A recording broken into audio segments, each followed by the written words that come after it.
My house has a backyard facing the forest, and for years, feeding the birds has been a soothing routine. It was part of my ritual. I'd have my coffee, brush my teeth, and then scatter the seeds across the lawn, placing some in quieter spots as well, creating little mounds where they would gather. Watching these feathered little critters scampering around was enjoyable, and besides being a relaxing hobby, it was common for them to lose their fear of me over time and start coming closer to my window. Some of them even woke me up in the morning, replacing the sound of my alarm clock with their natural chirping. But that's not what I'm here to talk about. Things have started getting strange lately.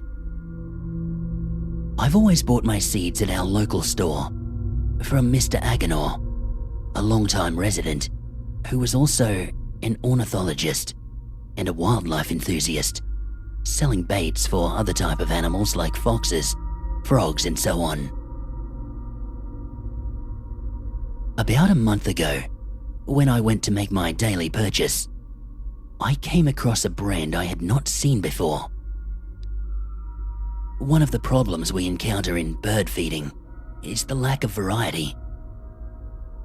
Usually, they get bored easily with the food, or worse, they can get sick and even obese if they stick to too much of the same thing. Because of that, I try to vary out the types of seeds. I found one with not many details on the package, just the name engraved in yellow letters on the transparent plastic. Enchanted forest seeds, more bird variety in your garden. It seemed intriguing and promising, so I decided to give it a try. I didn't hesitate to buy a bag, and I took it straight home, eager to see how my feathered friends would react. In the first few days after introducing the Enchanted Forest mix, everything seemed normal. The birds continued to visit my backyard, and I felt satisfied watching them delight in the new blend. But as the days passed, I began to notice subtle changes in the birds' behavior. They stopped showing interest in the seeds. They ate for a maximum of 3 days. Then they stopped coming. I spread seeds in the morning, hoping they would return, but I didn't see them. However, even so, the seeds I would scatter would disappear by the time I woke up. I began to suspect that maybe this was rats, and knowing that some of them like to prey on birds, I decided to keep an eye out at night to catch them. As usual, I would spread the seeds across the empty lawn, going about my other daily tasks, waiting for nightfall. When darkness finally enveloped my backyard, I settled into a chair on the porch, armed with binoculars, determined to catch these intruders. Time passed, and I found myself struggling against sleep. I kept my eyes fixed on the darkness of the garden. It was when I was right on the cusp of sleep that I heard a strange noise coming from the lawn that made me jump. It was a soft sound, almost like rustling, but with a rough and unusual quality. I rose quietly from my chair, steadying my binoculars, ready to spot any intruder. As I directed my gaze across the dark lawn, I held my breath as I saw the shadows moving. Small rodents ran along the wooden fence, leaning over the seeds, their quick little noses sniffing the air. I was about to make a noise and scare them away when something came along quickly and pounced on one of the rats. My eyes adjusted as I tried to understand the contours of that body. It looked like a parody of what should be a chicken and some kind of amphibian. It had disheveled feathers in a mix of dark and earthy colors. Its wings were membranous, but with the texture of scales. The beak was long and sharp, but it opened up to reveal a tongue that seemed to stretch too far, full of small, sharp teeth. And what scared me the most was its size. This thing was practically the size of a child. I watched on in shock as this thing devoured the rat in a matter of seconds, emitting these guttural sounds that were a disturbing mix of squawks and grunts.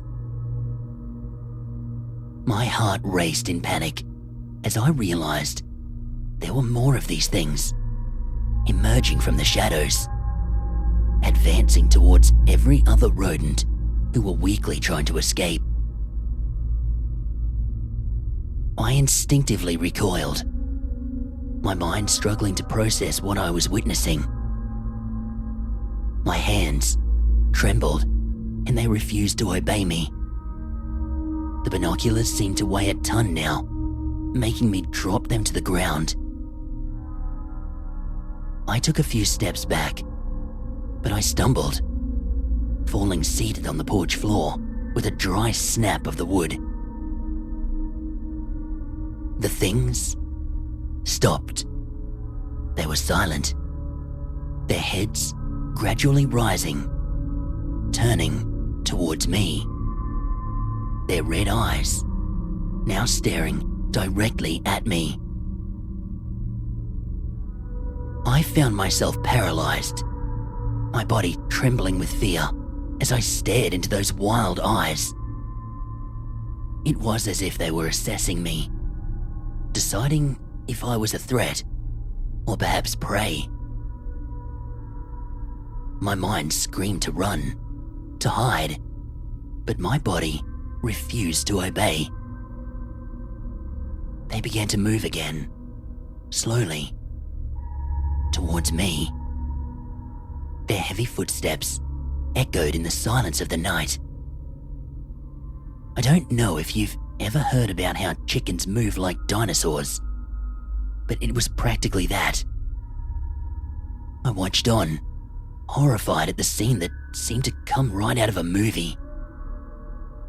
I crawled backwards, desperately searching for an escape route, but soon my back found the wall of the porch, leaving me cornered. One of them, the largest, jumped onto the steps, making them creak loudly under the weight of its awkward mass. I was now face to face with this thing, its hot and foul breath enveloping my face as it examined me with its hungry eyes. My hands fumbled awkwardly along the wall until luckily I found the window, opening its latch and jumping inside. Landing hard on the kitchen floor, I ran desperately to lock the porch door, praying that those things could not find a way into the house. My heart pounded in my chest as I retreated to the center of the room, searching for anything I could use as a weapon or a barricade. The sound of scratching at the porch door sent shivers down my spine as these things outside seemed to cackle. I could hear guttural grunts echoing through the house, mixed with the sounds of feathers and scales scraping against the wood. Hours passed as I remained there, huddled in the corner of that room, waiting for the dawn that seemed to never come. Every sound made me jump in fear. Every shadow made me tremble. Finally, the first rays of sunlight began to penetrate through the windows, banishing the darkness that had engulfed my house. With a sigh of relief, I slowly rose from the floor, my muscles tense and sore from the night of tension. Cautiously, I approached the porch door, hoping to find the backyard empty. But what I found was even more disturbing. The morning light revealed the chaos that had ensued in my backyard.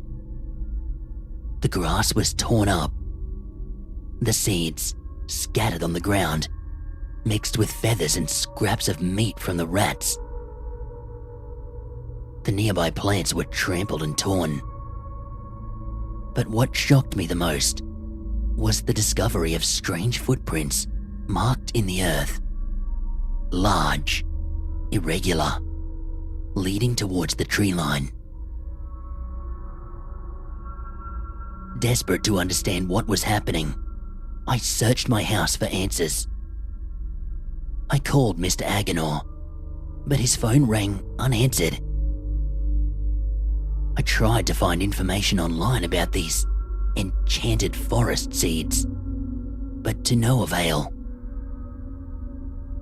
That was last night. Now, I'm sitting in my living room, curtains drawn, lights off, but the dead silence from outside was extinguished. As I write these words, I hear again the scratching at the porch door, the distorted laughter, and the guttural sounds drawing nearer.